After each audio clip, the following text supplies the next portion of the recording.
Boa noite, pessoal. Bem-vindos ao primeiro Pub Boston de 2017. Feliz ano novo. Feliz ano novo por nada.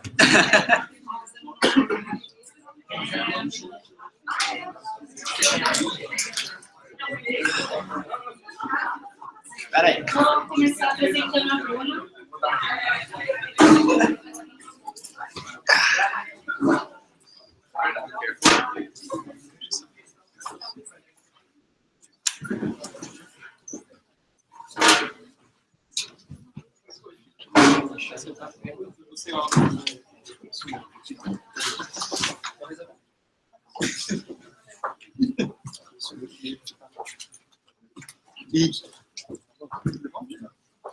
Bem-vindos à nossa primeira palestrante, a Bruna Rossi. A Bruna, ela é pós-doutoranda na Harvard Medical School e ela trabalha com otimização da técnica de CRISPR, aplicada para células-tronco, desenvolve protocolo para a diferenciação dessas células em microglia. A Bruna é graduada em Ciências Biológicas, tem mestrado, doutorado na UFRJ, e ela tem experiência na área de biologia celular, com ênfase no estudo de células-troncas embrionárias, células-tronco de pluripotência induzida, IPS, modelagem de doenças, diferenciação neural, mais recentemente, edição genômica através do sistema CRISPR-Cas9. Ela atua também em divulgação científica e faz parte do projeto Clube de Ciências do Brasil, como uma das cofundadoras.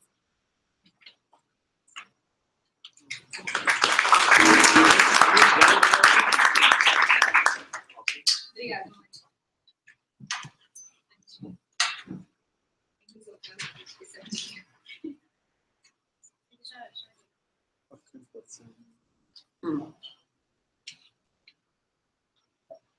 Obrigada, Mônica. Obrigada também a todo mundo por ter essa oportunidade de estar falando aqui no Pub Boston. Eu já estou em Boston há 2 anos e vim desenvolvendo parte do que eu vou mostrar para vocês, mas eu acho que eu fui um pouquinho ambiciosa e tá quase uma aula, porque eu sei que tem gente de todas as áreas, então alguns conceitos eu estou tentando ser bem simples, então para quem é da área, algumas coisas vão ser bem básicas e para quem não é, eu espero que também não esteja com jargão muito científico. Mas eu resolvi falar, então, eu vou falar de 3 breakthroughs que aconteceram na ciência, que aconteceram mais ou menos enquanto eu já tinha começado a fazer pesquisa, então eu consegui acompanhar bem essas 3 coisas. E eles são, o primeiro deles é a células-tronco pluripotente, a derivação das células-tronco pluripotentes humanas em 98, a gente vai falar um pouquinho disso hoje, mas a gente começou a usar mesmo no Brasil em 2005. A reprogramação celular, que foi por volta de 2007, e agora a edição genômica através de CRISPR a partir de 2013. E eu chamo eles de breakthroughs porque as células-tronco, junto com a edição genômica, receberam o prêmio Nobel, eu vou explicar também um pouquinho melhor. A reprogramação celular também recebeu o prêmio Nobel em 2012. CRISPR ainda não recebeu o prêmio Nobel, mas especialmente aqui em Boston está uma briga de patentes absurda, eu acho que vários de vocês devem saber, e já tem pelo menos umas 3 startups e empresas focadas só nisso. Então, são 3 coisas que estão bem em alta. Então, um pouquinho do background, naquele inicinho ali, até 2005, eu era só uma menininha querendo ser uma cientista, e aí, em 2005, eu finalmente entrei na UFRJ para fazer biomedicina, graduação, e eu conheci esse cara, o Stevens, que eu não sei se vocês já ouviram falar. Ele tinha acabado de voltar do pós-doc dele, na Califórnia, e ele voltou com uma pesquisa que eu achei sensacional, que era o cérebro mosaico. Então, foi a primeira vez, na verdade, que eu me dei conta, me encontrei com a quebra de um dogma na ciência.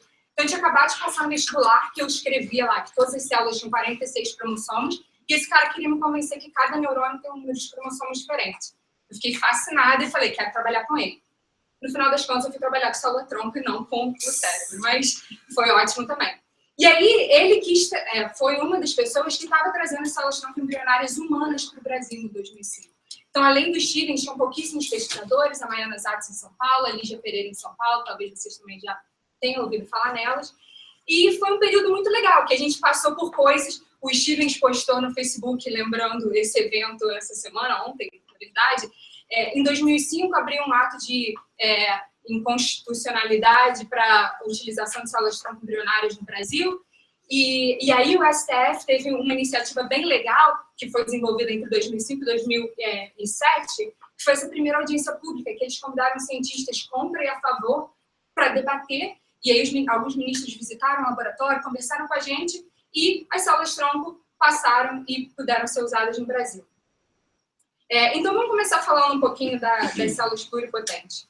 Célula-tronco, para definir, é uma célula que precisa se autorrenovar, ela precisa poder produzir uma célula-tronco igual a ela mesma, mas ela também precisa diferenciar em tipos celulares diversos, mais de um tipo celular. E existem diferentes tipos de células-tronco, que a gente define através do potencial de diferenciação, da quantidade de células diferentes que elas geram. E aí aqui está representado do verde o maior potencial, o vermelho o menor potencial. Então o primeiro tipo de célula-tronco é a célula-ovo, né, formada logo após a fecundação, que a gente chama de totipotente. É uma célula que, se for reintroduzida ao útero materno, ela dá origem a um indivíduo completo. Depois disso, a gente tem a célula-tronco pluripotente, que são extraídas da massa celular interna do blastocisto, e essas células são as células que vão formar um indivíduo completo. As células do trofoblasto, que estão em volta, vão formar anexos embrionários com a placenta. Então, a célula-tronco pluripotente, se inserida no útero, ela não vai formar um indivíduo como a totipotente, mas ela pode virar qualquer célula do corpo. E, por último, as células-tronco multipotentes, ou adultas, que estão presentes desde o feto, cordão umbilical, até o adulto, são as células que têm um potencial mais reduzido. Então, a célula-tronco do sangue vai formar células do sangue. A célula-tronco neural vai formar células do cérebro. E nunca uma célula-tronco neural vai formar sangue ou vice-versa. Mas a célula que a gente vai falar um pouquinho hoje, que foi o Nobel que eu comentei, que é uma polêmica enorme, que gerou uma hype or hope, são as células-tronco pluripotentes. Então, como eu falei, as células-tronco pluripotentes são extraídas da massa celular interna do blastocisto e, ao ser colocadas em cultura no laboratório, elas passam a ser chamadas de células-tronco embrionárias. Essas células têm o potencial de virar qualquer célula. Então, neurônio, osso, músculo. E com isso, falando um pouquinho do porquê que elas ganharam o prêmio Nobel com a edição genômica, se você conseguir nessa célula-tronco inserir qualquer alteração genômica, e aqui eu estou falando de uma bem simples, colocar uma proteína verde fluorescente. Essas células vão ficar verdes. Eu falei para vocês, se elas forem colocadas no útero materno, não formam um indivíduo. Mas, se você colocar dentro de um blastocisto, agora sim, a gente pode ter um indivíduo com a formação da participação dessas células. Obviamente, a gente não faz isso no humano, ninguém faz isso, isso é extremamente antiético, mas isso foi muito importante, vencer o prêmio Nobel para a geração de animais transgênicos. As aplicações para humanos, então, e que geraram todo esse hope, por exemplo, terapia celular. Muita gente estava pensando em curar a lesão de medula óssea, por exemplo, com essas células, mas também outras doenças. Estudo do desenvolvimento, já que elas viram qualquer coisa. Modelagem de doenças e teste de drogas, porque também, como elas viram qualquer coisa, eu posso testar um medicamento no osso, no músculo e no neurônio. Então, por um tempo, ainda hoje, ontem eu fui numa palestra sobre isso, mas por um tempo, a grande discussão desse meio era como fazer uma célula virar um neurônio, ou um coração, ou um músculo. Então, estava todo mundo trabalhando nisso, e o meu laboratório, a minha monografia, era sobre diferenciação neural dessas células. Então, o que a gente fazia para isso era, se você pegar as células-tronco, que estão ali com todo um ambiente que mantém essas células como células-tronco, e retirar esses fatores importantes, elas começam a se diferenciar, a se programar, a se especializar e formam esses corpos embrióides que já têm estruturas dos 3 folhetos embrionários. Então, aqui é só uma foto de um desses corpos embrióides. Vocês veem aí vários... É um círculo, né? Na verdade, é uma fatia dele. Cada pontinho azul desse é o núcleo de uma célula. Se eu induzo a diferenciação neural, por exemplo, tratando esse corpo embrióide com ácido retinóico, agora a gente vê umas células ali em vermelho, que é o marcador de neurônio. Então, o que vocês estão vendo em vermelho são neurônios. E aí, chegou essa minha amiga, Cleide Souza, diretamente da Bahia, trazendo um biflavonoide extraído dessa planta lá da terra dela, porque ela tinha evidências que esse biflavonoide induzia diferenciação neural e eu queria ver se era melhor. E aí, quando a gente tratou com biflavonoide, nada. Mas quando a gente juntou o biflavonoide junto com o ácido retinóico, a gente teve mais neurônios. Essa foi a minha monografia, eu aprendi pra caramba com esse trabalho, porque eu e a Cleide, a gente se virou muito sozinha para resolver esse trabalho, mas no final foi muito bom, foi muito importante para mim, apesar de ser um trabalho bem simples. E aí, durante também a minha graduação, a gente fazia muita divulgação no laboratório. Eu falei para vocês, eram poucos laboratórios trabalhando com célula-tronco e a esperança era enorme. Então, a gente ligava para o laboratório e falava, meu filho tem uma doença, vou levar aí para você colocar célula-tronco.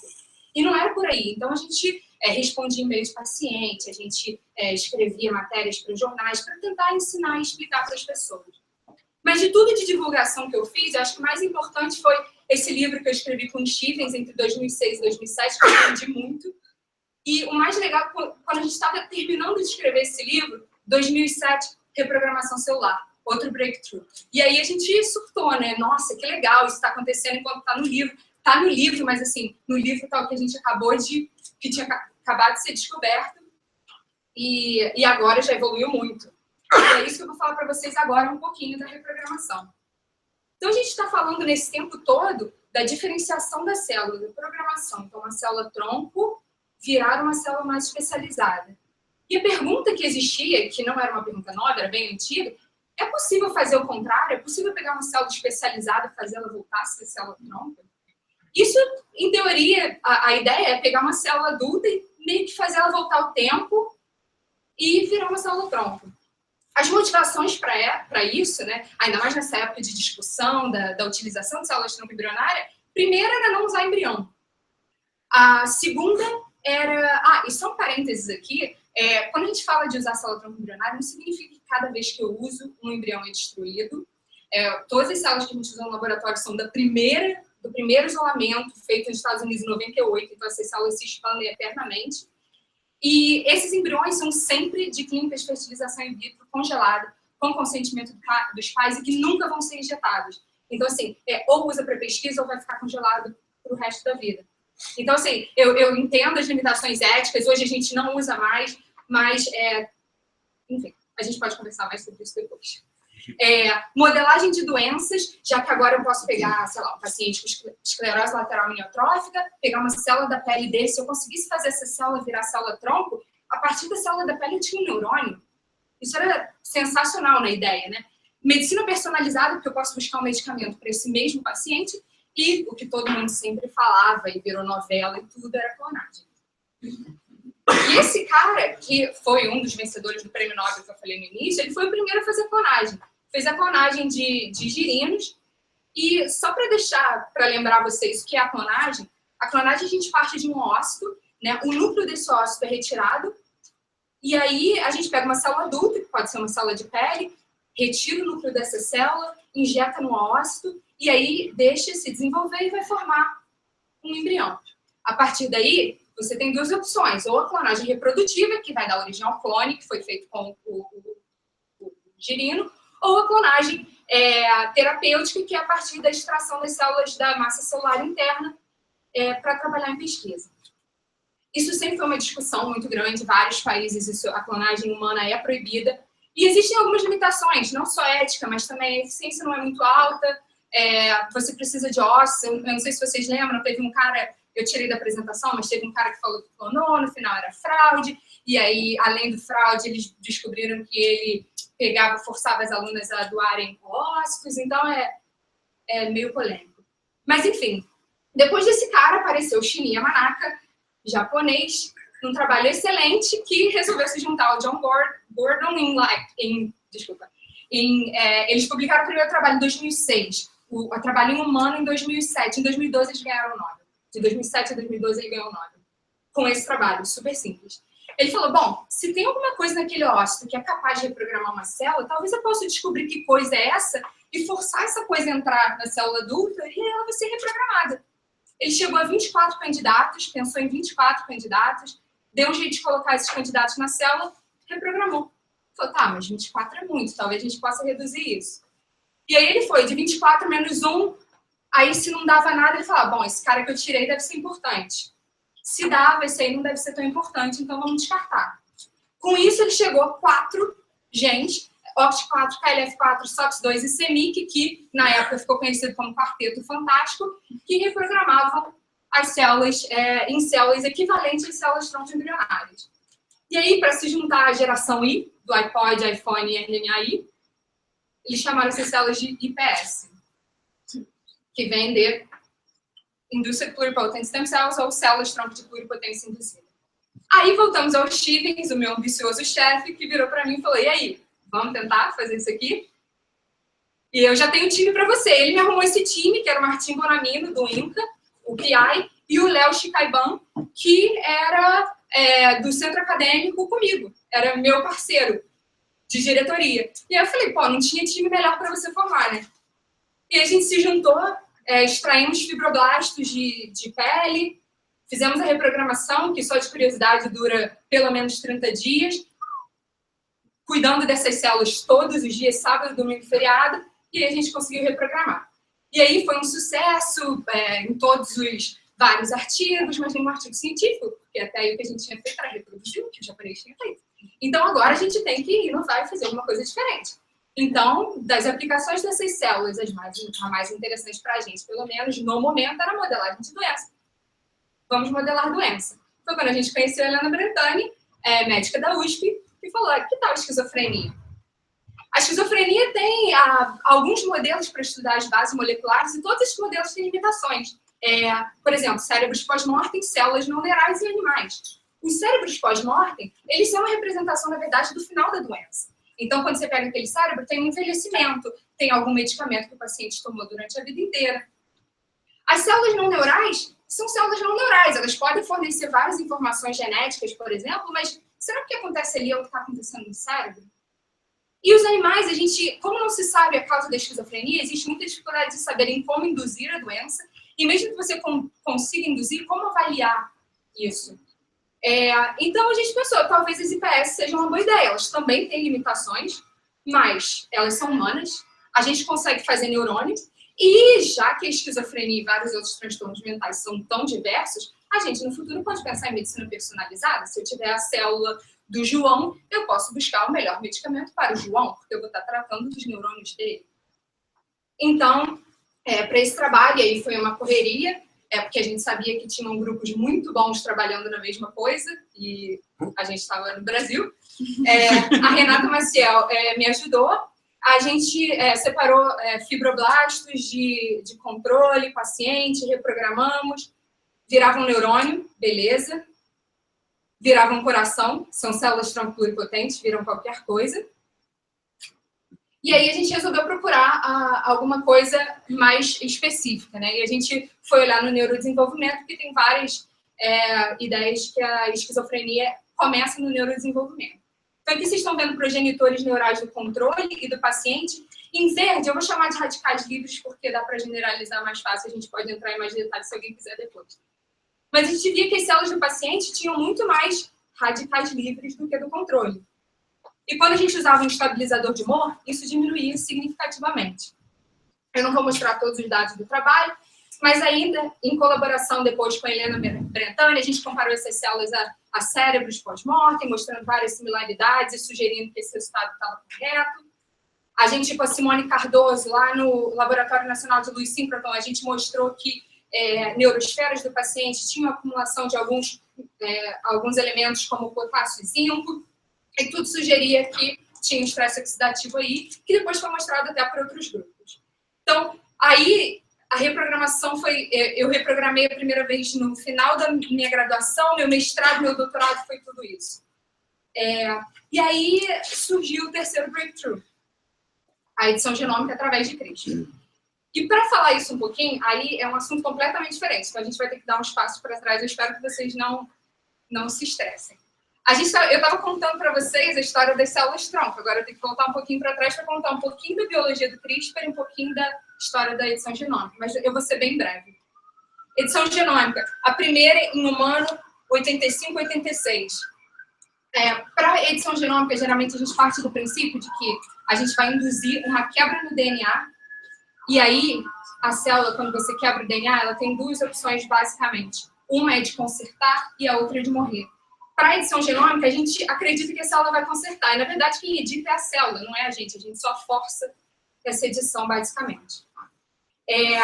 Aí, em 96 e 2003, inventaram, né, desenvolveram os zinc finger nucleases, que eram essas proteínas que conseguiam quebrar o DNA aonde eu queria. Então, se eu queria consertar essa doença, eu ia lá e quebrava aquele gene, que aí dava para consertar. Mas elas são bem complicadas de fazer, então não era muito fácil de você atingir qualquer lugar no genoma. Depois surgiram os talents, que era um pouquinho mais fácil, mas ainda cheio de limitações. E agora eu vou falar para vocês pararem, agora a gente volta para trás de novo para contar um pouquinho da biologia do CRISPR.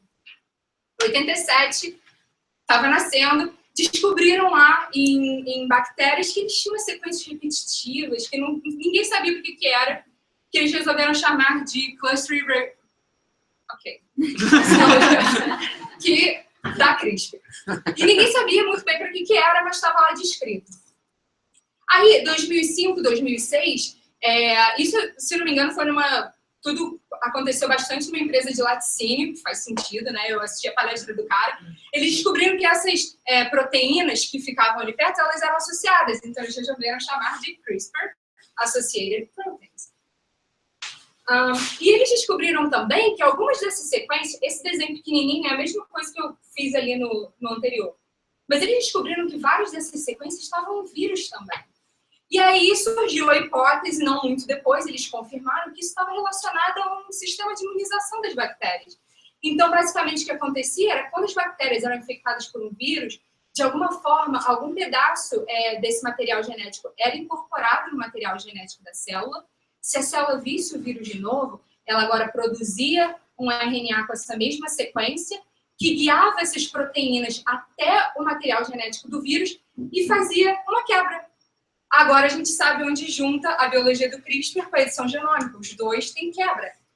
E aí, se o Cas9 faz quebra e aqui eu preciso de uma quebra, a gente só teve essa brilhante ideia de juntar os dois e usar CRISPR-Cas9 para fazer a edição genômica. E aí bombou, né? Todo mundo agora só publica com isso. Então, só para relembrar vocês, a gente tem a nuclease, que é quem vai realmente fazer a quebra no DNA. Ela vai ser guiada através de um RNA, que é bem fácil de fazer, muito mais fácil do que os zinc fingers e as talents, que eu falei antes, que aí você só faz a sequência do RNA que vai te guiar para o lugar que você quiser no genoma. Ao encontrar esse lugar, ele induz uma quebra, e aí, de novo, a célula ou repara ou morre, a gente conta que ela vai reparar, e aí é isso. Esse sistema é super programável, muito fácil de você fazer target para diferentes lugares, e você pode até pensar em multiplex. É só você usar vários RNAs, e a Cas9 vai quebrar em vários lugares ao mesmo tempo. E aí, foi nessa hora que eu vim para Boston, para Harvard e Children's, onde é o meu laboratório, me juntei no laboratório desse cara, que é cheio de palhaço, e o laboratório dele trabalha basicamente com reprogramação, aging, RNAs modificados e CRISPR, várias tecnologias emergentes, e ele também é um grande empreendedor, está com várias empresas também que estão em alta, em CRISPR, RNA e células-tronco. Bom, então vamos voltar um pouquinho para a célula-tronco, porque agora eu vou falar do meu trabalho, vocês têm que entender. Para a célula-tronco não, desculpa, para a quebra do DNA. Quando a gente induz a quebra, que eu falei que a célula escolhe reparar, ela tem basicamente duas opções. Uma é através desse método, que eu não sei como é que é em português, que a gente chama de Non-Homologous End Join, NDJ, que nesse método, o que a célula faz tem uma quebra aqui. Ou ela vai inserir qualquer coisa ali, e aí tem uma inserção, ou ela só vai colar os dois pedaços e vai ter uma deleção. Simplificando bastante, tá, gente? E o outro é Homology Directed Repair, ou HDR, que a célula vai usar um molde para reparar aquilo perfeitamente. E aí, se eu quiser, agora vamos pensar que eu estou editando a célula. Se eu quiser induzir alguma coisa, quero colocar alguma coisa ali, é só eu colocar um molde, e aí quando a célula vê a quebra, ela vai usar um molde, e o molde vai ter o que eu quero. Então, eu vou editar. Só que acontece que esse método acontece durante todo o ciclo celular. Basicamente, durante a fase S e a fase G. Então, a gente imagina que o método que coloca inserções e deleções é muito mais frequente. Então, é mais fácil de fazer. E o meu laboratório fez isso. Enfim, quando você induz uma inserção ou uma deleção, você tende a acabar com o gene. Tá? Aquele gene não vai continuar mais. E aí, eu entrei no laboratório e tinha acabado de publicar esse artigo, estavam publicando esse artigo, que o que eles fizeram? Eles pegaram célula-tronco do sangue E aí, na membrana dessas células tem esse correceptor do vírus da AIDS, eles induziram uma quebra no correceptor, estragou o correceptor, a célula não produz mais, mas ela também não é mais infectada pelo vírus. Então, a gente conseguiu uma terapia para a AIDS. Só que isso é com o NDJ. A maioria das coisas que a gente quer foi o que o meu chefe falou, ainda tem muita coisa para otimizar. A maioria das coisas que a gente quer com CRISPR, que CRISPR vai resolver, a gente precisa induzir uma edição. A gente não quer que perca a proteína. Então, o que a gente quer é arrumar um jeito de aumentar o HDR. E aí, foi aí que é o meu projeto, que eu vou também ser bem breve. Então, eu primeiro fiz um screening para achar os fatores que poderiam induzir, aumentar o HDR. E aí, obviamente, eu queria que a minha técnica funcionasse em várias partes do genoma. Eu queria que funcionasse em várias células. E eu queria que não estragasse muito o DNA, se fosse o caso. E aí, como eu falei, eu vou ser bem breve, a gente achou 2 proteínas, funcionava em várias regiões, inclusive ao mesmo tempo. Funcionava em várias células, inclusive de um paciente, que eu vou mostrar os dados para vocês. E não tinha problema nenhum para o DNA, até onde a gente olhou. Então, eu vou mostrar os dados para vocês da parte de PS, já que a gente estava falando das células reprogramadas. E aí, a gente pegou essas células dessa doença chamada de esqueratose congênita, com o SUNIT, lá do Boston Children's também. E essa é uma doença que afeta vários órgãos, porque ela afeta justamente o crescimento dos telômeros, que são essas regiões na extremidade dos cromossomos. Geralmente, a analogia é feita com a ponta do cadarço. Então, se essa ponta é desfeita, se o telômero é desfeito, você começa a ter degradação do cromossomo e ninguém quer perder DNA. E esses pacientes, eles tinham justamente uma mutação, então esse aqui é o complexo que faz o telômero, tá? Eles tinham uma mutação nessa proteína aqui que estabiliza esse complexo.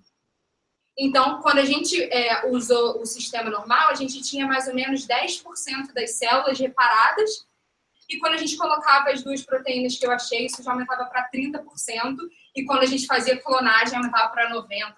Então, foi bem legal. As células continuavam células-tronco, são só marcadores de células-tronco para mostrar que elas são células-tronco. E a gente tem os dados que também não ia dar tempo de eu explicar muito, mas mostrando que o tamanho do telômero aumenta e o complexo volta a se estabilizar. Esse trabalho está em revisão, a gente recebeu ontem, então agora tem um monte de experimento para fazer. E eu paro os breakthroughs aí. Aí eu ainda ia falar de organoide, mais um monte de coisa que a gente pode falar depois, mas não dá tempo. Então, de futuro, o que a gente espera para o futuro de toda essa história que eu consegui acompanhar bem o início, né, das células-tronco? Para o futuro distante, a gente não sabe, porque sempre tem uma técnica nova, um breakthrough novo, mas para o futuro mais próximo, a gente acha que terapia celular vai ser viável. A terapia celular hoje só acontece mesmo com as células-tronco do sangue, o transplante de medula óssea, que agora nem é mais chamado assim. O desenvolvimento de órgãos, já tem vários laboratórios fazendo isso, então com scaffolds já tem gente fazendo coração, e impressoras 3D também, já tem gente fazendo orelha, fazendo várias coisas. Modelagem de doença, a gente já está modelando e tem muita gente com projetos avançados nisso. E talvez medicina personalizada, certamente isso vai custar muito dinheiro, mas a gente pode pensar em fazer alguma coisa para você. E óbvio, né, com a ajuda das ferramentas do organoide e de edição genômica, não necessariamente CRISPR, a gente acha que isso tudo vai deslanchar fácil. Isso se os nossos presidentes deixarem. Né? Então, assim, o último apelo que eu faço é que todo mundo marche, divulgue, eduque, informe, participe da forma que puder, porque eu acho que a maior parte disso é falta de educação no sentido de ignorância boa, né? Das pessoas não entenderem ciência. Boston é muito privilegiado, mas no resto dos Estados Unidos e no Brasil a gente ainda precisa melhorar muito. A nossa participação, um pouquinho disso, no Clube de Ciência que o Rafael apresentou no último Pod Boston, a gente está tentando fazer um pouquinho, e eu botei isso aí, na verdade, para reforçar o convite dele, de quem quiser participar com a gente, mas busquem suas próprias formas também de divulgar a ciência.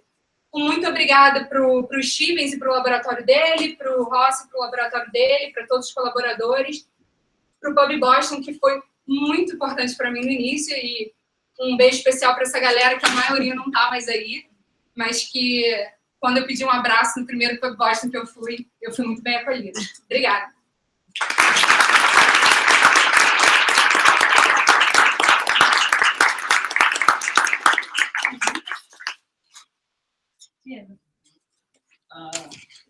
interessante, né? A gente já se conhece há tanto tempo e a gente acha que nunca conversou sobre o trabalho especificamente. Muito legal o que você faz. Mas eu fiquei só uma dúvida naquela parte que você mostrou do vírus da AIDS, daquela coisa toda. Pensando... talvez seja uma pergunta meio pensando, enfim. Pensando nisso como a terapia. Porque você vai pegar do paciente a célula, vai reprogramar, enfim, vai fazer a quebra, as coisas todas, e você vai injetar no paciente, eu imagino. Mas aquela célula que você injetou, ela vai estar protegida. Mas como que isso vai ser transmitido para as outras células do organismo que não estão protegidas? Então, especialmente nesse caso, é muito privilegiado porque é do sangue. Então, a gente não precisa nem reprogramar. A célula do sangue é muito fácil tirar e colocar de volta. E é o transplante de medula óssea, que a gente conhece como transplante de medula óssea. Então, se você irradiar aquele paciente ou fizer outros tratamentos, agora já tem várias evoluções da irradiação, você consegue tirar ou diminuir as células tronco dali, e aí quando você reinjeta a célula tronco, a ideia é que elas vão repopular a medula e refazer o sangue. Então, a doença do sangue é muito fácil. Quer dizer, muito fácil, é a mais fácil. Quer saber mais? Parabéns pela apresentação, foi muito boa. Como que foi o screening para a HDF que você fez? A gente também partiu de vários candidatos. E aí, para o screening, eu usei uma célula, né, que era modelo. Então, ela basicamente... Eu imagino que você é da área. Basicamente, ela tem um GFP truncado, então ela não produz GFP. E aí, consertando o GFP e colocando esses fatores, né, a gente via com a maior quantidade de células GFP positivas, era que a gente ia screenando o melhor HDR. Claro. Eu tinha tudo isso também. Era mais assim a técnica, eu fiquei curiosa. Quando você fala em screening, para mim, por exemplo, na hora me vem proteômico, RNA-seq. Não. Em literatura. A gente partiu de candidatos da literatura e todos eles envolvidos em reparo de DNA. Sou leigo, sou eletrônico, não manjo nada, mas uma hora você falou alguma coisa sobre reconstrução de orelha, né? É imaginável uma aplicação não de reconstrução, mas de estética, de alguma forma, assim? Sim. Esse da orelha foi um artigo que eu ajudei a comentar já faz até um tempo. Se não me engano, era para pacientes que tinham algum problema. Então, assim, é médico, mas existe uma questão estética, né, de reconstruir. Não, isso então, sim esse da orelha eles estavam fazendo com impressora 3D e usando o que eles chamavam de bioink. Então, bioink eram células-tronco. E aí, ao imprimir em 3D as células-tronco, eu conseguia refazer pelo menos a parte externa da orelha. Mas eu sei que isso já está sendo feito para vários órgãos. Então. Mas com certeza, estética só precisa de... então... E tem uma empresa na Califórnia que é só fazendo isso.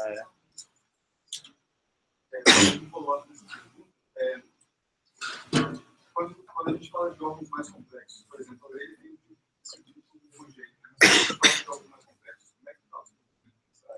Então, eu ia falar um pouquinho de organoides, né? O que a gente tem, por exemplo, órgãos mais complexos, eu penso logo no cérebro, que eu acho que é bastante complexo. Acho que é difícil a gente pensar que um dia eu vou produzir um cérebro e vou substituir, a não ser que eu tenha uma forma de pegar toda a sua informação e trocar, né? Porque senão ninguém vai querer. Mas, assim, sobre os organoides, que está sendo muito usado agora, não para troca ou para...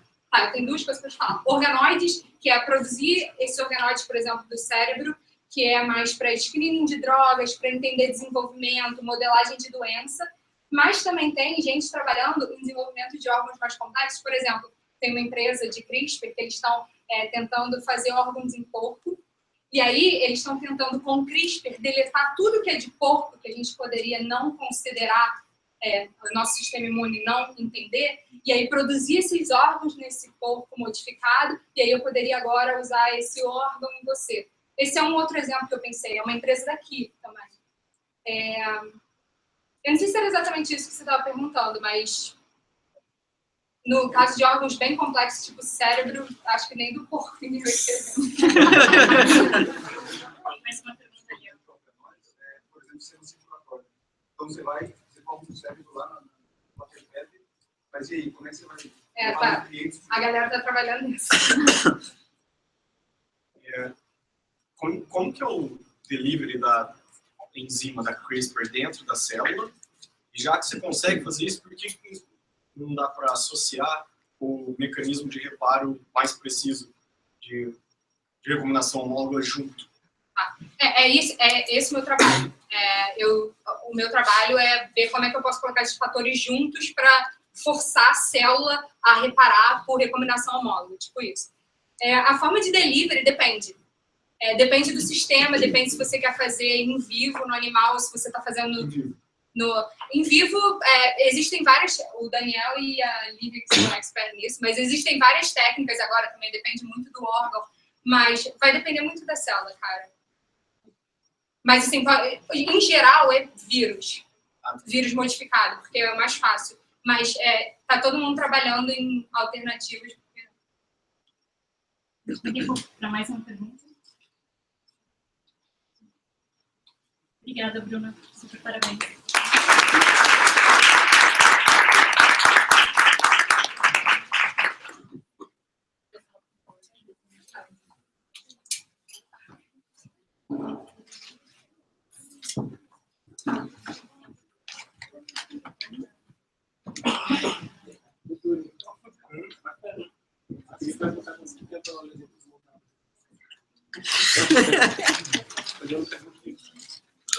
Faz sentido, né? Faz sentido. Muitos desenhos interessantes. Senta.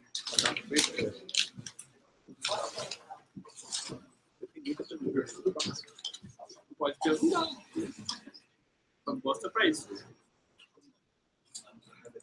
Pode perguntar. O organoide tem alma. Essa não sei que o seu estudo. Aí você vai sambar essa maneira. Mas... A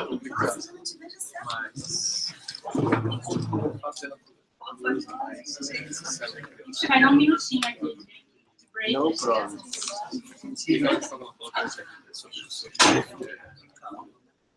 É utilizada a mesma célula, porque ela é cultivada as mesmas células pluripotentes, já faz não sei quantos anos, é a mesma célula. É a mesma célula. Tem que ser congela. A célula do cordão umbilical que as pessoas usam. Se tiver congelado, tá vivo. E uma delas, se foi plantada, por exemplo, ela nasce no ser, uma dessas células? Acreditamos que se você colocar no blastocisto, sim, tem aquela bolinha assim, os primeiros dias de gravidez. Sim, mas inclusive é uma história da Dora. Então, a pergunta que ele quer falar é qual é o estágio de desenvolvimento ou de conteúdo de células em que você congela e ele não consegue vencer. E aí, na pluripotente, ele já não dá mais. Já não dá mais. Peraí, qual que é a primeira? Porque o que você está falando é o que está congelado. Aquela que é utilizada, por exemplo. Ela foi retirada de um embrião. Mas ela é pluripotente. Então ela já não dá origem do indivíduo como do jeito que ela está. Se você tirar o material genético dela e colocar em outro, sim. Mas a resposta à sua pergunta é não. Ela não dá. Se você só descongelar e colocar numa mulher, no útero não vai implantar. Ela não tem capacidade de gerar igual um motor de potente. Só potente. Para mim, tem que ela se divide, por exemplo. A primeira divisão dela é possível implantação, separação e elas começarem a se dividir, por exemplo, em dois indivíduos. Sim, provocar um acidente que é, por exemplo, dá para provocar indefinidamente. Indefinidamente. Inclusive, fertilização in vitro muitas vezes sai gêmeos, por causa de gêmeos, por causa disso. Você não tem como controlar. Por causa disso. Porque realmente você coloca lá os espermatozoides, o ovo, enfim, você está chacoalhando, porque você tem que manter isso no oxigênio, né? Você está chacoalhando o negócio e você ajudou ela a dividir em duas. Assim, já está tamanho, nasce 2, nasce 4, nasce 6. Aquela mulher do Jornal Nacional foi 3, né? Foi enfim, foi identificação. Pode escolher quantos. Acho que você não pode. Eles consideram que 90% não vai implantar. Eles injetam uns 8. 8 dedos. 8 óvulos. Ah, tá. Fertilização. São ovos diferentes. Foram injetados. Mas diferente disso, a minha questão é... Desses 8 pode virar 16. Se eu tivesse 16. Isso. Facilita, porque na verdade facilita porque você está estressando células. Posso 50, por exemplo? 50. Impedindo que ela continue em processo. Fazer repetir indefinidamente a primeira separação. Não pode. Porque ela vai diferenciar. Mas assim, eu não sei, talvez a Bruna consiga reprogramar ela para ficar no passado o tempo todo. Assim que ela dividir, ela começa a divisão nunca é igual. A gente desenha igual uma bola, né? Mas não é uma bola. É uma coisa simples. Às vezes sai 60% de uma proteína, que é ela que decide o que vai ser, se é o intestino, se é o cérebro, vai ficar na célula de cá. E o resto vai ficar de lá. O fato de ter 60 aqui, 40 aqui, contam para elas que elas vão ser outras coisas. É assim que elas decidem. Tipo, tanto de conteúdo que tem cada um. Por isso que um lado é mais coisa que o outro. A minha pergunta é, nesse momento, no qual você estressou a célula e produziu gêmeos, por exemplo, entendeu? Até quando você consegue fazer isso? Não faço ideia. Isso é muito importante. Para mim é muito importante. Você não tem nenhuma ideia, assim, não para mim especificamente, mas vou tratar desse assunto. Do resto do normal.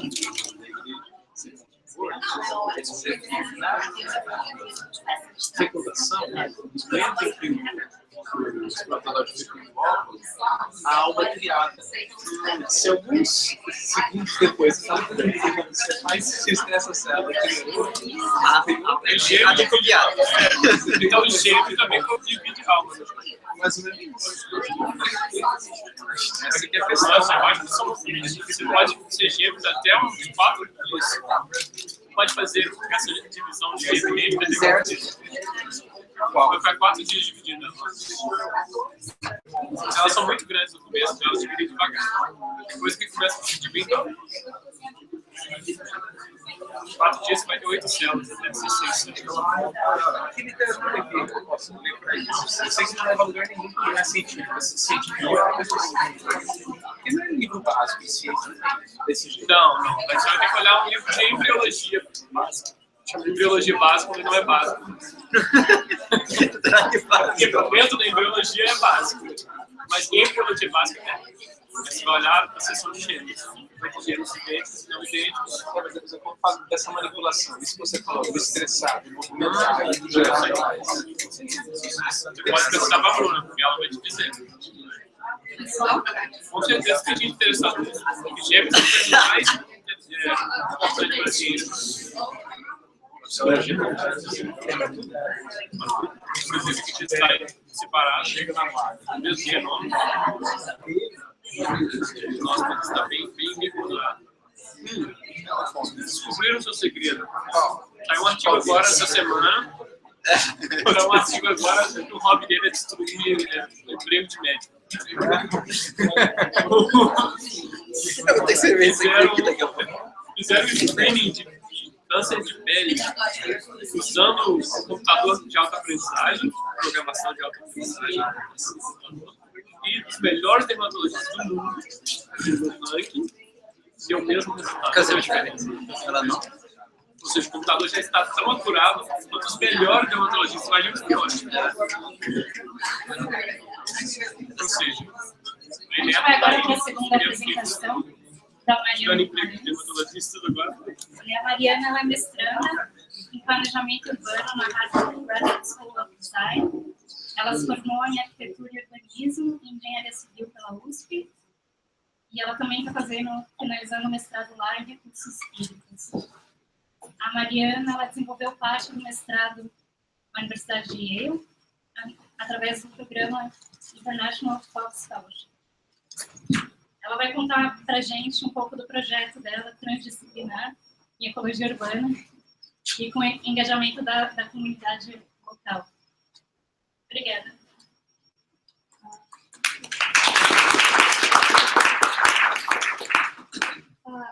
Obrigada, pessoal do PUBoston. Na verdade, eu conheci o PUBoston 2013. Eu estive aqui por 3 meses. Eu fiz uma pesquisa com um professor da Harvard Graduate School of Design. E desde então eu estou tentando voltar para os Estados Unidos. E quando eu me formei, quando o estágio que eu fiz aqui foi um pouco antes de me formar, eu me formei. Eu não consegui vir. Eu estava lá na Universidade de São Paulo mesmo. Aí surgiu a oportunidade de aplicar para o programa Fox Fellowship da Yale. Apliquei, fui aceita, vim para Connecticut. E aí, quando eu estava aqui, eu resolvi aplicar para... Eu gostaria de fazer doutorado, mas eu apliquei doutorado e mestrado. E eu fui aceita no mestrado aqui na Harvard, uma boa bolsa, e resolvi vir. Então, isso foi, desde aquela época que eu conheci o PUB, essa foi minha jornada. E esse projeto que eu vou falar agora, ele é relacionado com o meu mestrado, não é exatamente o meu mestrado, mas é o projeto do qual eu fazia parte. Na verdade, é uma equipe enorme, são 2 professoras coordenadoras, alunos de mestrado, um aluno de doutorado, alunos de graduação e os nossos parceiros da comunidade local, né? O projeto ele começou em 2011, foi financiado pela FINEP. Tá bom o som? Porque eu falo meio baixo. Ele foi financiado pela FINEP e é parte de uma pesquisa nacional que é manejo de águas urbanas, manejo de águas urbanas no meio urbano, águas urbanas. E é a segunda chamada, e ele começou em 2011 e terminou em 2016, ano passado, mais ou menos em abril. Eram 15 universidades, a maioria de engenharia, só 2 faculdades de arquitetura, né? A faculdade de arquitetura da USP e a faculdade de arquitetura de Pernambuco. E eu vou falar um pouquinho sobre esse projeto. Foi longo, teve muita coisa, então está bem resumido, tem muita imagem. E não sei, acho que a ideia é inspirar um pouquinho, ver uma coisa diferente. É um projeto transdisciplinar, ele envolve várias disciplinas, na verdade. E então, vamos lá. Não tinha planejado essa coisinha, mas tudo bem. Então, os sistemas... O que era a ideia? A ideia é estudar sistemas de drenagem que a gente chama de verdes ou não convencionais, em contraposição aos sistemas que a gente chama de cinza, que eu já vou mostrar. E a gente, na pesquisa na USP, no laboratório de aplicação, a gente entendeu que esse tipo de sistema verde, ele é sensível à resposta das pessoas. Então, esse tipo de projeto necessitava de engajamento com a comunidade, através de um projeto participativo, para ele ter sucesso. Então, quero dizer que um sistema verde, sistema cinza. Então, o sistema cinza que eu falo é o hard engineering, né? É o nosso sistema convencional, ou seja, a água da chuva cai na rua, vai para a sarjeta e vai para uma galeria. Essa galeria vai cair no sistema de drenagem, eventualmente vai cair num rio ou num lago, e você vai coletando essa água da chuva e vai concentrando e vai conduzindo. E os sistemas verdes que a gente fala, ou soft engineering, ele realmente funciona como um sistema, e a ideia é que, em vez de você ir coletando essa água da chuva e conduzindo essa água para um ponto, você infiltra ela no local em que a água cai. Então, ele tem o princípio de infiltrar e metabolizar os poluentes no site, né, in situ, não conduzindo para o rio ou para o lago. E aqui tem mais um exemplo. Então, aqui no sistema clássico de drenagem, chove, conduz, existe aqui na rua, existe poluição. Então, essa poluição que está concentrada, ela vai para a galeria, e essa poluição vai sendo conduzida e vai acumulando. Agora, aqui no sistema software verde, as raízes das plantas, elas vão metabolizar essa poluição, isso vai infiltrar e você vai diminuir o impacto disso ao final do sistema. Então, o tratamento que você precisa fazer, ele é muito mais local, muito mais leve, né? Então, alguns princípios básicos desse tipo de sistema faça o seu fluxo mais sinuoso possível, que isso vai ajudar no tratamento. O fluxo sinuoso, ele aumenta o tempo que a água percorre o sistema, ou seja, aumenta o tempo de resistência da água na sua bacia, no seu sistema. E ele usa gravidade, né? Então isso naturalmente é conduzido. E aqui em várias escalas, né? Desde isso aqui pode ser uma piscininha, um telhado verde, que vai para uma calçada verde, uma biovaleta, um jardim de chuva. Isso aqui no bairro, você tem vários jardins de chuvas, várias biovaletas. Isso pode cair para uma bacia de detenção, que é um alagado construído, que vai fazer esse tratamento, e você tem vários desses, você diminui o impacto disso na cidade. Então, a gente começou a estudar a Billings, a área da Billings, porque a gente entendeu que São Paulo tem, aqui da região metropolitana de São Paulo, e a urbanização, ela está ligada com um problema social, um problema de habitação, que é onde alocar a população. Então, essa aqui é a nossa área de estudo, as imagens da Billings. E o nome do assentamento é o Baixa Barenga. E a gente começou a olhar para essa região porque tinha uma doutoranda que já tinha feito pesquisa, então ela já conhecia os moradores locais, ela tinha acompanhado o processo de regularização que estava começando nessa área. E também porque está na área de proteção de mananciais. E porque na área de proteção de mananciais é uma questão ambiental. Então, por isso que a drenagem urbana em áreas ambientalmente sensíveis. Porque se a gente instalar aqui o sistema tradicional, o que vai acontecer? Vai chover, essa poluição vai ser carregada diretamente para a empresa. Hoje, esse braço da Billings, né, essa área da Billings, não é captada água para abastecimento humano, porque está muito poluída. Mas essa região, o volume dela equivale a uma cantareira. Não sei se todo mundo está... Acho que sim, né? Familiarizado com a seca em São Paulo, e o reservatório da cantareira quase secou, então, quando você tem uma situação emergencial de seca, você tem um reservatório que praticamente equivale a uma cantareira, mas que a água não pode ser usada porque não é muito poluída. Hoje, em grande parte devido à poluição industrial, indústrias instaladas aqui na região, mas uma vez que você controlar a poluição que vem dessas indústrias, você tem todas as pessoas que moram lá, que ainda hoje não tem esgoto coletado, a maioria das pessoas tem fossa negra ou fossa séptica, mas que não recebe manutenção, então o esgoto vai diretamente para a represa.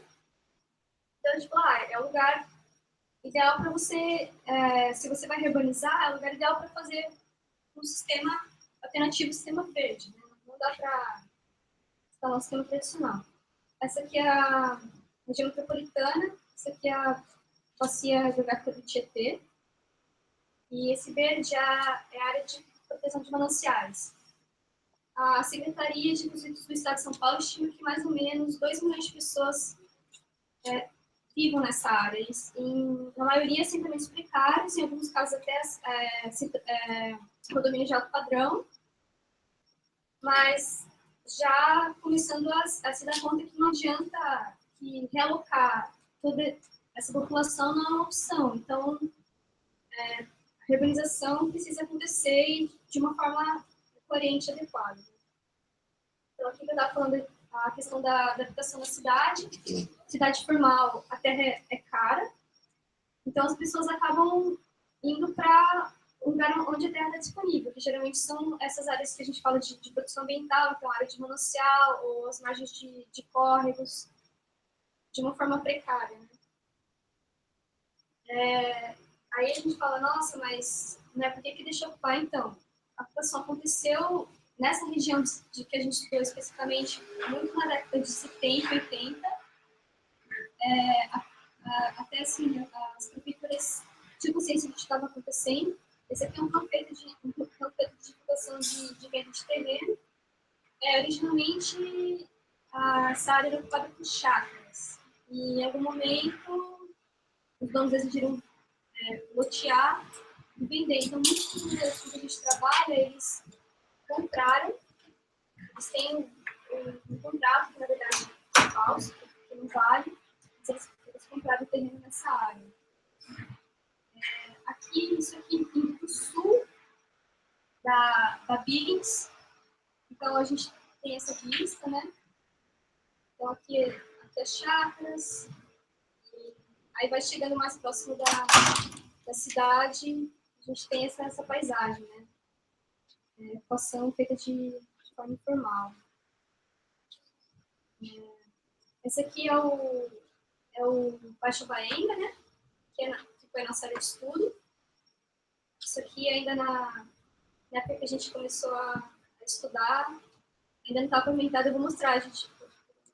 Enquanto a gente estava conduzindo o projeto, a prefeitura pavimentou, aconteceu muita coisa. Então, a motivação de escolher essa região foi que ela tinha todos o cenário que era o interesse do nosso estudo, né? Então, a ocupação foi feita de forma informal, principalmente por autoconstrução, a infraestrutura urbana adequada. E, inclusive, essa questão da infraestrutura teve, quando a Billings foi promulgada a lei de proteção da Billings e da Guarapiranga, tinha uma cláusula que proibia as prefeituras de levar a infraestrutura para a área. Então, isso, na verdade, só agravou o problema, porque as pessoas ocuparam da mesma forma, só que sem a prefeitura, né, assim, fazendo uma meia-culpa de que não podia levar a infraestrutura, né, e área de proteção. Então, esse aqui é o assentamento, mas o grosso da ocupação aconteceu da década de 80, 90. Alguns moradores mais antigos, eles chegaram no meio da década de 70. Então, mas essa região, na verdade, o que a gente encontra aqui, a gente encontra em outros assentamentos ao longo da área de produção de mananciais. Né? Então, a gente achou que seria um bom piloto, um bom caso de estudo que podia ser, inclusive, replicado. Aqui de novo, assentamento. Então, em 1957, aqui ainda as chácaras, né? Já tinha essa estrada aqui, a estrada dos Alvarenga, que corta a região, vai para a Diadema. Aqui em 2002 já a ocupação somente consolidada. Então, aqui histórico, né? Em 89 começa o grosso, aí em 92 chega, primeiro a energia elétrica chega, né? Tem uma doutoranda que estudou histórica de ocupação da região. Pela pesquisa dela, geralmente a primeira coisa que chega é a energia, né? Em 95 eles começaram a ter coleta de lixo. Aí em 98 a eletricidade foi para mais casas, mas ainda não era no assentamento todo. E em 98 a Sabesp instalou o sistema de abastecimento de água, que antes era feito por caminhão. Aí em 2007 terminou de levar a eletricidade para o bairro. E em 2011, quando a gente começou o projeto, porque ele tinha acontecido esse doutorado, esse projeto antigo, o participativo, eles falaram que queriam ter drenagem. Infraestrutura, queriam drenagem. O prefeito falou, tá bom, então tá. Aí aprovou, e aí começou a fazer guia e sarjeta sem pavimentar, só guia e sarjeta. E então, quando a gente tinha começado a pesquisa, o que aconteceu? Com essas guias e sarjetas, choveu, as primeiras chuvas do verão mais fortes, destruíram, levaram tudo. o jeito de fazer. Então, começou a instalar um sistema tradicional, né, de drenagem. E em 2013, quando a gente já estava lá trabalhando, chegou a pavimentação. Então, a questão habitacional na área, né, a gente encontra desde, né, sobrado, o morador que está há 30 anos trabalhando, finalizando, carro na garagem, até casinhas bem precárias, né? Então, é um misto grande, assim. E a Prefeitura de São Bernardo entendeu que o assentamento está consolidado, então eles não precisam receber habitações novas, né? O que precisa acontecer é levar infraestrutura, uma região que precisa de desenho urbano, né? Então, essas soluções de drenagem que eu estou chamando aqui de textura verde, né? Textura verde, na verdade, é um conceito bem amplo, assim, engloba até a química verde, e aí, no caso aqui, especificamente, a gente está falando de drenagem urbana, então é textura verde para drenagem. A gente entendeu que tinha um potencial de criar espaços de convivência para essas pessoas. Ele não só ia fazer a função ambiental de resguardar o reservatório da poluição difusa, que ia ser carregado, mas ele também podia criar espaço, podia criar área de lazer para essas pessoas que elas não tinham uma carência muito grande de parque, área livre. Outra coisa, esse tipo de sistema, eles são mais caros e eles requerem manutenção. Então, a gente entendeu que, fazendo esse trabalho com a comunidade, a gente poderia ter as pessoas olhando e cuidando disso, como se apropriando desse espaço e cuidando dele, né? Então mesmo que a cidade investisse alguma coisa que é mais cara, mas que ia trazer uma qualidade de vida melhor para essas pessoas, e como elas tinham sido informadas do processo e do que estava acontecendo, isso ia perdurar. Então, aí eu consegui a bolsa de pesquisa em Yale, eu fui e eu descobri que estavam fazendo coisas parecidas lá também, né? Na verdade, eu não sabia, mas tem um professor, né, o Rickson Center for Urban Ecology, eles têm um projeto em New Haven, e é meio isso, eles treinam moradores de bairros lá na cidade de New Haven para construir esse tipo de infraestrutura. Então, tem um programa de educação ambiental com as crianças, tem esse treinamento de plantio e construção desses sistemas, e eles implementam. E esse professor, Renato, é o professor que trabalha lá, ele é da área de biogeoquímica, eles constroem com os moradores e depois ele monitora esses sistemas. E também aí eu descobri que tem outros projetos em Portland também, voltado para a infraestrutura de drenagem urbana, e que engaja com a população e isso é construído. Então, qual foi a metodologia, né? Então, o projeto começou em 2011, em 2012 a gente começou a articular com a comunidade local, com workshops, e também com técnicos da prefeitura e do estado. Então, esse aqui é o seu Luiz, ele é um morador lá da Baixa Varenga, e aí a gente identificou que existiam alguns historiadores sociais no bairro, né? Eram os moradores antigos, que gostam de contar história, então a gente achou que legal, né? Então, vamos trabalhar com eles e conversando com eles, vocês têm que conversar com os jovens são o futuro do bairro, precisa engajar com eles e tal. Então, tem uma escola estadual lá, que é a Domingos Peixoto, e eles têm um programa de sábado que é a família da escola, Escola da Família.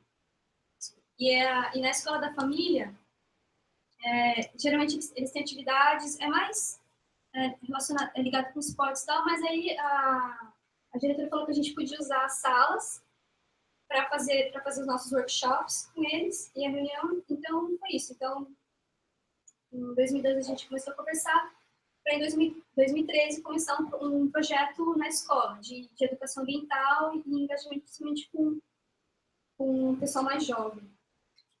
Aqui a professora Malu, então foram aulas, né? Aí os modelos começaram a aparecer, geralmente a gente fazia isso de manhã, então levava um café da manhã, e aí fazia propaganda, levava o café da manhã, e aí era isso. Foram várias aulas temáticas. A ideia era, então, contar sobre a história do bairro, o que é infraestrutura, de onde que vem a água, o que você bebe, para onde que vai o esgoto, o que é área de manancial. Então, várias palestras. Daí, a gente, conversando lá na escola, tinha uma professora que, aqui nos fundos da escola, tinha uma área abandonada que as crianças não podiam usar, porque ficava cheio de entulho, de lixo. E tinha uma professora que queria começar uma horta. A gente falou, legal, então a gente pode ajudar vocês e também, como a gente está trabalhando com a água no meio urbano, a gente pode construir uma cisterna e a água da cisterna a gente pode usar para a horta. Então, aí começou esse projeto de reforma do telhado aqui dessa área de trás, limpeza do terreno para a horta e construção das cisternas. Daí, isso foi em 2013. Outra atividade que a gente fez com o pessoal, né? Então teve as aulas, mas tinha algumas atividades no bairro também. Então, uma delas foi a expedição fotográfica. A gente marcou um dia de passeio pelo bairro, principalmente para ver as áreas de mata, a área mais próxima da represa, os córregos. Então, foi esse ano intenso na escola, né? Então, esse ano a gente focou na escola. Aqui o workshop com a cidade de São Bernardo. Então, na verdade, muito parecido, né? O que é área de manancial, o que é pesquisa verde, o que é pesquisa cinza, mas com os técnicos da prefeitura. Esse aqui foi um workshop sobre os reservatórios, foi com o governo do estado, o grupo de estudo chama UGP. O governo do estado tem um projeto que chama Programa Mananciais. Então, foi também se engajando com esse pessoal. Aí, sempre fazendo essa ponte, né? O bairro, a escola, né? Aí voltando pro bairro, a gente conversando. Também a gente organizou, então, foram várias reuniões, conversas, sobre também o processo de reorganização. Esse aqui é o Parque Andreense, a gente organizou também visitas em outros bairros. São Bernardo teve um programa chamado Bairros Ecológicos. Esse aqui, o Parque Andreense, ele é em Santo André, na verdade. É um bairro que foi reorganizado, mas com esses princípios de infraestrutura verde.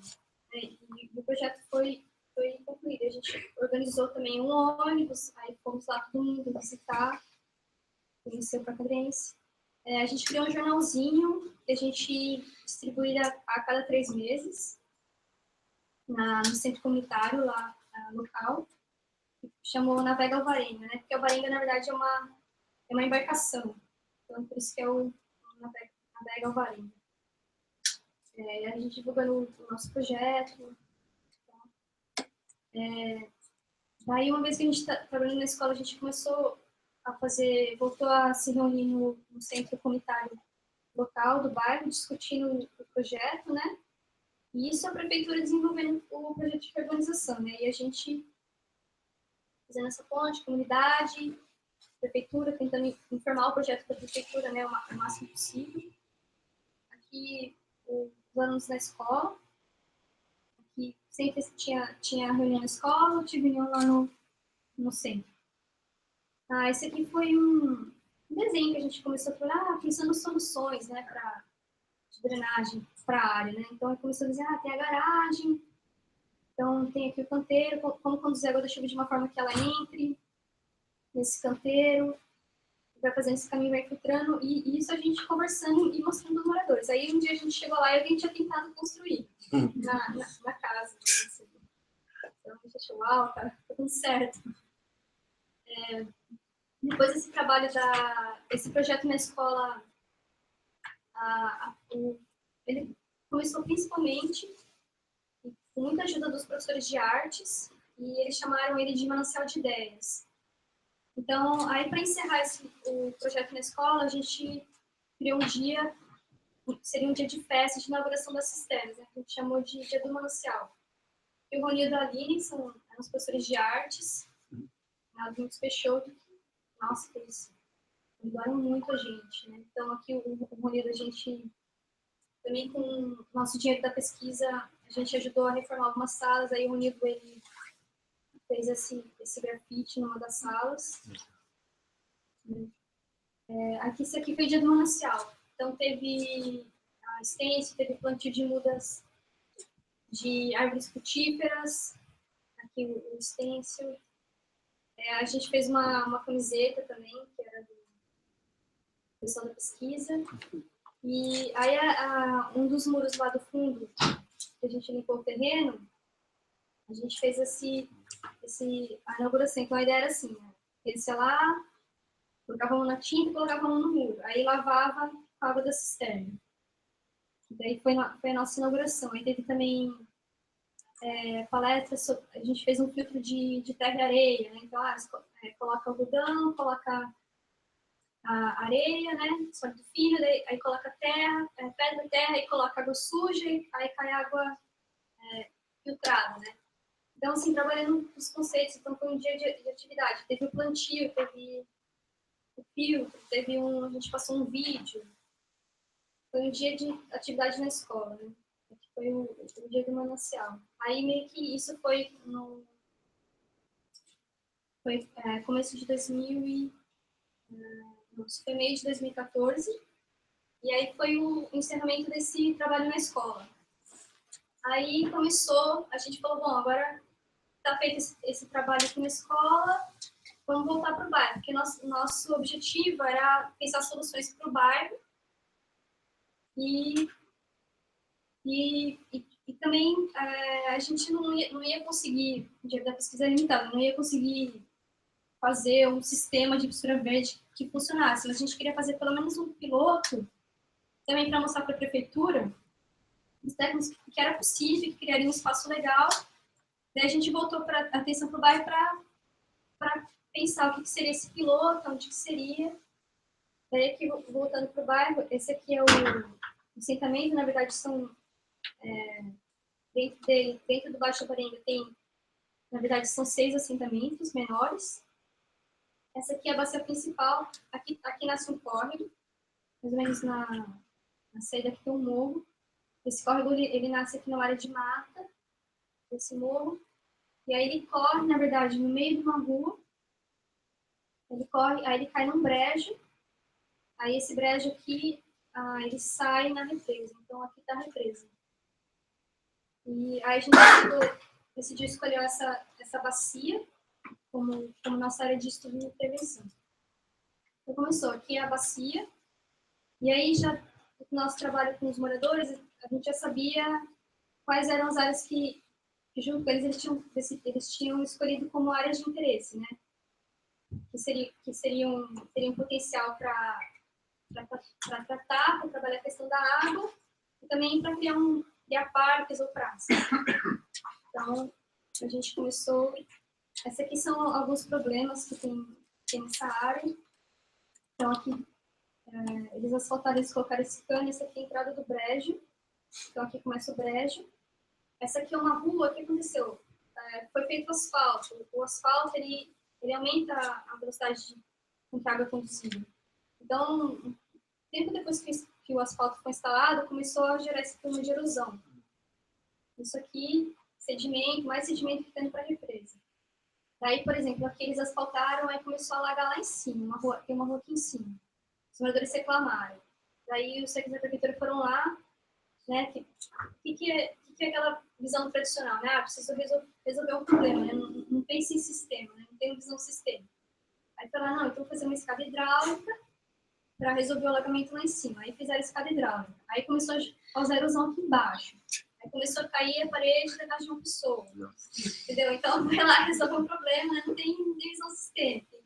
E a gente trabalhando com, não, precisa, é importante. Então, a gente resolveu trabalhar nessa área. aqui a escada. Então, aqui, essas duas setas, na verdade, são duas escadas que foram construídas. Vai aqui quando chove, então, enxurrada, leva tudo, destrói, erosão, sedimento. Vai para o córrego, vai para a represa. Daí tinha essa rua aqui, Rua das Oliveiras, a gente falou, legal, uma rua que a prefeitura, eles chamam, uma das vitórias durante o processo de regularização foi que eles conseguiram receber feira livre no bairro.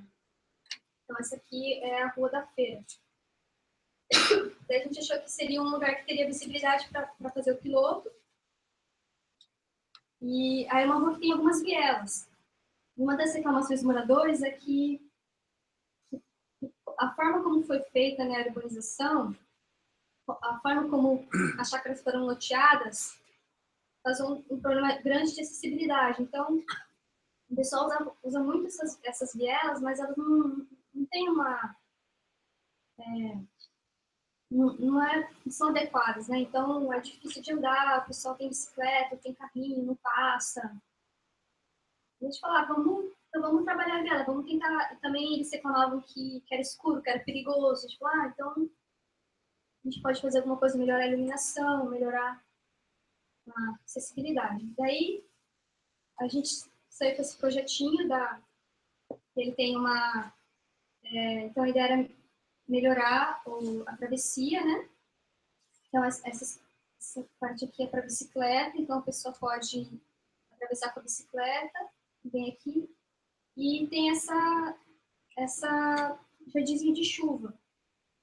E aí ele sai aqui, na verdade esse jardinzinho de chuva tem esses dois pontos aqui. E aí, a nossa ideia era que futuramente a prefeitura, adotando a nossa estratégia, continuasse implantando ao longo dessa calçada, projeto. Então a água é conduzida e cairia aqui num outro sistema, depois iria para a escada ou por lá. Então, aqui foi a construção da viela. Aí saímos da escola, fomos para o bairro, começou a obra da viela. Então, já com o trabalho que a gente tinha começado, a gente já tínhamos identificado quem eram os pedreiros no bairro, que podiam ajudar a gente. Então, um trabalho que, principalmente com os pedreiros, com os moradores de construção. Aí, no final, teve o plantio das mudas e inauguração da viela. Então, como era e como ficou. E teve um monte de problema, claro, né? Não é muito complicado. E foi isso. E aí, esse foi o piloto. E aí também, interessante foi que a prefeitura contratou uma terceirizada para fazer o projeto de urbanização. E eles realmente, pelo menos no que estava no início do projeto deles, eles adotaram muitas das nossas diretrizes. Por exemplo, o lugar que precisava fazer contenção, porque tinha área de risco. E eles saíram com esse projeto de praças e parques, e mirantes, e hortas, e praças drenantes, né, que a gente conversava com eles. Isso foi legal, que realmente informou o projeto.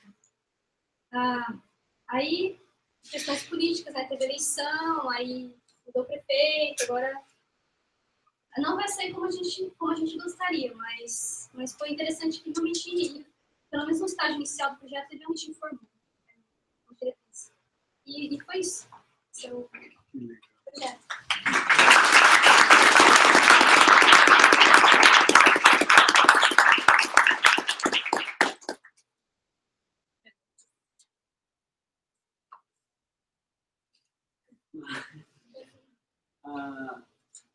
Massa a sua apresentação, obrigado. É interessante essa questão da educação, mas rapidamente eu lembrei, minha família mora numa área que é parecida, né, que é uma região pobre, tem um rio atrás e não tem coleta de esgoto e tal. E é interessante essa questão da educação, porque realmente meu pai, assim, ele descobriu que realmente se você jogar lixo no rio, é um problema e tal. E hoje em dia ele parece um doido. Ele normalmente parece um doido, mas especialmente ele fica, tipo, vigiando quem está jogando lixo no rio e tal. É engraçado, assim, eu acho o máximo, porque realmente você vê que ele está fazendo algo que ele não faria, naturalmente, sem educação. Mas a minha questão é a seguinte, Eu imagino que isso seja bem abrangente, mas áreas como essa, que você tem é bastante densamente povoado, né? Essas áreas que vocês planejaram, enfim, tem mais ou menos uma estimativa assim, de área para por habitante, alguma coisa? Tem. Se você de fato precisar de remover algumas pessoas. Então, por exemplo, esse projeto, a gente conversando com a prefeitura, a gente tinha falado, olha, tem um córrego lá, que a gente identificou que era o cenário mais crítico, que era esse córrego que ele realmente passa no meio da... Ele passa no meio, aqui, ele passa no meio de uma rua. Então, a prefeitura tinha feito alguns cenários. A gente, pelo nosso projeto, pelo que a gente tinha estimado, daria para fazer uma canaleta no meio da rua, que jogaria essa água aqui nesse brejo. E esse brejo ele poderia receber um tratamento que funcionaria como uma forma de você tratar essa poluição que vem aqui da rua, né? E a prefeitura ela fez dois cenários. Um cenário que eles iriam canalizar tudo, inclusive embaixo do córrego, até chegar na empresa. E um outro projeto que removeria uma fileira de casas, faria canalização onde tem essas casas. E aí manteria o brejo, manteria o projeto. Então, mas a gente não precisaria remover as pessoas, daria para fazer. Daí eles alegaram que, por exemplo, a CETESB, né, que é a agência reguladora ambiental do Estado, exigia que tinha que fazer a canalização. A gente procurando, a gente não encontrou isso. Não sei de onde eles tiraram, mas eles queriam que tinha que ter diretriz, que tinha que ser feito assim, que tinha que fazer um cano. Então, no fim, para não remover as pessoas que sugeram um estresse político, eles optaram por fazer esse cano que ia desde lá de cima do morro até a represa. Que a gente soube, né? Só que nem isso foi aprovado, nem parque, agora eu não sei, eu acho que não vai ter nem parque, nem canalização, nada. Mas nessa área não precisariam remover as pessoas. E a gente achou vários potenciais, por exemplo, que apareceu no projeto da terceirizada, aqui, tá vendo? De várias pracinhas. Isso aqui já melhoraria bastante a vida das pessoas, né? Porque informalmente o pessoal colocava um banquinho, né? Mais bem eficaz. Assim. Então, assim, em termos de provisão de parque praça, não precisaria remover ninguém. Né? Só realmente trabalhar reservando na área que já está lá. Sobre essa engenharia de drenagem, você comentou quando você voltou para os Estados Unidos, você viu alguma coisa parecida, mas agora pensando em termos de mundo, existe cases, algum país, alguns lugares que sistematicamente adotam isso, né? E se sim, depende da pessoa, do prefeito, ou é uma política da sociedade local, do governo? Então, é bem esse tipo de postura verde é bem difundido nos Estados Unidos e Europa. E tem muitos, por exemplo, em Portland tem algumas iniciativas locais de moradores que se unem e resolvem chamar o bairro, fazer horta comunitária, fazer jardim de chuva. E tem algumas vezes parte da prefeitura. Por exemplo, Portland é outro exemplo de que isso foi feito, um programa grande da prefeitura, envolve inclusive a questão da legislação, que é um programa de desconexão de calhas. Então, por exemplo, em vez de você conectar a sua calha na drenagem tradicional, eles davam incentivo para os moradores se conectarem à calha e ligarem numa mini cisterna. Então, isso foi aprovado, é uma lei. E também teve um programa contrapartida da prefeitura de construir esses sistemas. Né? Então, aqui nos Estados Unidos é bem difundido, tem vários manuais, as prefeituras incorporam no projeto.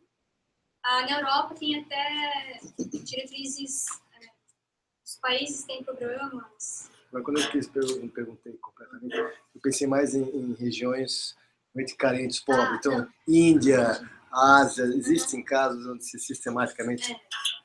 Bem poucos. Poucos, né? Bem poucos. Do que eu tenho pesquisado até agora, eu quero, na verdade, continuar pesquisando, porque realmente é uma coisa que não é feita. Porque geralmente já são áreas que... Sem atenção, né? Que não tem atenção, que a infraestrutura aqui implementada já é muito precária. Imagina quanto mais uma coisa que tem uma sofisticação de desenho. Então, são muito pouquíssimos casos. É uma área de interesse para pesquisa. E é muito interessante. E não tem, eu sei que tem muito pouquíssimos projetos, assim, também coisas muito pequenas, assim, como que a gente fez. E o que a gente queria era, na verdade, convencer a prefeitura de que era possível isso virar um modelo e começar a ser feito. Mas várias barreiras. Respondendo a pergunta dele, em Curitiba você vai achar um bom exemplo. Assim, Curitiba, eu moro em Curitiba há muitos anos. 25 anos. Então, esse é Jardim Lerner e tal. No centro, na região central, vai assim uma periferia, numa área pobre. Mas em Curitiba, por exemplo, tem uma estrutura de parques e lagoas e como é que fala isso? Jardim de chuva, não sei se é exatamente jardim de chuva, mas tem um monte de piscinões assim que normalmente você vai ver, parece que é uma praça, mas é para conter inundação, né? E como é outro caso no Brasil, acho que é bem fácil você aplicar, porque não é nenhuma estrutura assim muito cara. Então, acho que eu comecei com uma questão dos piscinões em São Paulo, né? Porque também na graduação, quando eu comecei a fazer pesquisa, eu trabalhava com inundações urbanas. O piscinão, ele é uma resposta, que não é o caso dessa área, né? Porque eles não têm grandes problemas de inundação, né? É mais realmente a questão ambiental que está do lado da represa. Mas o piscinão, os piscinões que a gente tem em São Paulo, podiam ser muito melhores. Isso é um concreto, né? É uma caixa de concreto que fica cheia de sedimento, de lixo, na verdade, de rato, e não cria nenhum espaço de lazer, nada. Poderia. Então, os projetos podiam ser muito melhores. Mariana, obrigada. Eu achei interessante no começo que você comentou que a comunidade tinha solicitado, durante o processo de planejamento participativo, o sistema de drenagem. Sim. E a gente, ao longo da sua narrativa, fica com a impressão que isso se perdeu, né? Eu não sei exatamente como ficamos na nossa nova prefeitura em São Paulo quanto ao orçamento participativo. É uma tecnologia social de governança que o Brasil criou, se expandiu para o mundo inteiro. Em Cambridge, hoje, a gente tem orçamento participativo, por exemplo, e em muitas localidades no Brasil isso descontinua, né? Sobre essa história que você falou muito rapidinho, mas ao longo ali da sua experiência, a gente vê esse descompasso, né, entre a gente conseguir fazer uma escuta intencional e realizar isso realmente na implementação do urbanismo no Brasil. Você saiu dali com a impressão de que, depois de todo esse trabalho comunitário, haveria um arranjo de governança envolvendo mais universidade, associações locais, comunidades, que pudesse melhor atender as expectativas e necessidades daquela comunidade local? Não, certamente, de parte da comunidade, certamente. Por exemplo, arranjo, né? Seria outra coisa que aconteceu, por exemplo, eles começaram a se organizar para fazer mutirão de limpeza. Então você falou a questão da educação, da organização, aprender sobre os instrumentos, né? Então, por exemplo, orçamento participativo, por que é importante participar. Paralelamente ao nosso projeto, a prefeitura fez um engajamento, né, com a comunidade, paralelamente ao que a gente estava fazendo. Eles falaram, nossa, o que vocês fizeram com eles? Porque eles chegam, assim, super informados e... Então realmente funcionou. Só que o que acontece? A prefeitura, ela faz um trabalho participativo, né? Só que, assim, vai lá 2 vezes. A gente foi ao longo de um ano, cada 15 dias, todo sábado. Fizemos várias coisas. Então, a meu ver, o que acontece é que o que é feito hoje, que eles fazem o mínimo que é preciso, não é suficiente. Então, é um trabalho de longo prazo intenso, né? Então, Com relação à prefeitura, o treinamento que a gente fez com a prefeitura, no fim, é um rancho político, né? Então, acaba os interesses políticos se sobressaem ao que seria melhor e ideal. Né? Então, mas da contrapartida dos moradores, foi bem interessante. Eles tinham um centro comunitário bem pequeno, assim. Eles, ao longo do processo, eles resolveram reformar. Eles pediram também ajuda da prefeitura para reformar o centro comunitário. Então, realmente fortaleceu a comunidade. Eles fizeram uma biblioteca. Por exemplo, o que eu sei agora, a gente ainda mantém contato. Então, eu sei que desse último plantio da viela, algumas plantas morreram. Então, eles falaram, olha, tem umas plantias que morreram, tem que replantar, tem que vocês virem aqui para a gente fazer. Então, a gente foi, fez uma reunião para ver qual era a melhor espécie. Mas da prefeitura, infelizmente, bem complicado. Eu acho que tem uma questão do que eles falam, que é esse engineering mindset, né? Muitos engenheiros técnicos têm, é bem difícil de mudar. Então, de você pensar isso como um sistema, né? Porque, claro, fazer um jardim de chuva não vai resolver, né? É um sistema, você tem que implementar no bairro todo. Isso era bem difícil de mudar na visão deles. Então, eu falava assim, a gente estava tentando convencer de incorporar no projeto como um todo. Aí, a técnica falava, não, mas, por exemplo, se eu fizer essa rua aqui, quanto que isso vai infiltrar? Já não vai ser suficiente? Eu falava, não, tem que ser em tudo. Eu falava, não, mas eu posso daí fazer um jeito que nesse ponto aqui resolve. Entendeu? Aí volta para que ele quer resolver uma coisa pontual. Então, foi bem difícil, não acredito, infelizmente acho que não mudou muito, mas a comunidade foi importante. Foi um trabalho importante.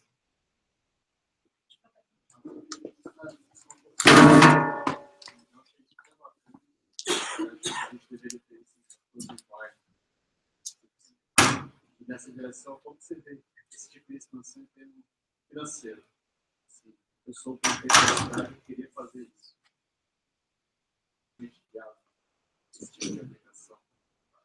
Sim, ele é um pouco mais caro, mas, por exemplo, nesse caso aqui que você teria que a ocupação foi regularizada, está passando por uma urbanização. Se, por exemplo, a CETESB começa a monitorar isso e a questão da qualidade da água reservatória vira uma questão importante, eles vão ter que gastar muito mais para tratar essa poluição. Que sai um pouco, né, como seja o hard engineering, que você vai, na verdade, só concentrando mais a poluição. Então, no longo prazo, teria um benefício econômico. Primeiro que não é pensado assim, né? Mas é um pouco mais caro, mas, no fim, você tem um benefício. De que você teria que fazer uma estação de tratamento que ela não é tão cara, né? O seu tratamento custaria menos. É viável, é mais caro. Aí, o que aconteceu com a pergunta do Diego? Que são densas, que, por exemplo, que a organização já está consolidada de uma forma para fazer jardim de chuva, ou para pensar isso, né? Que você já tem drenagem convencional, então isso o que teria que fazer? Teria que, na verdade, demolir tudo que está lá e refazer. Isso seria muito caro. Então, teria um projeto de no longo prazo, você mudar o zoneamento, você criar ruas maiores, calçadas mais largas, para poder acomodar esse tipo de infraestrutura. Então, o caso que eu estudei foi Diadema. Diadema é bem densa, as ruas são estreitas, algumas áreas não têm calçada. Então, para fazer esse tipo de coisa lá, teria que, por exemplo, remover o pavimento e fazer um pavimento permeável, uma outra estrutura. Isso teria que vir junto com projetos de repavimentação, então isso teria que ser incorporado e geraria uma mudança a longo prazo. Mas nessa área que as casas são consolidadas, mas não tem infraestrutura atualmente, né, histórico da ocupação, é super possível e viável, né? É só, na verdade, uma vontade política de fazer, né?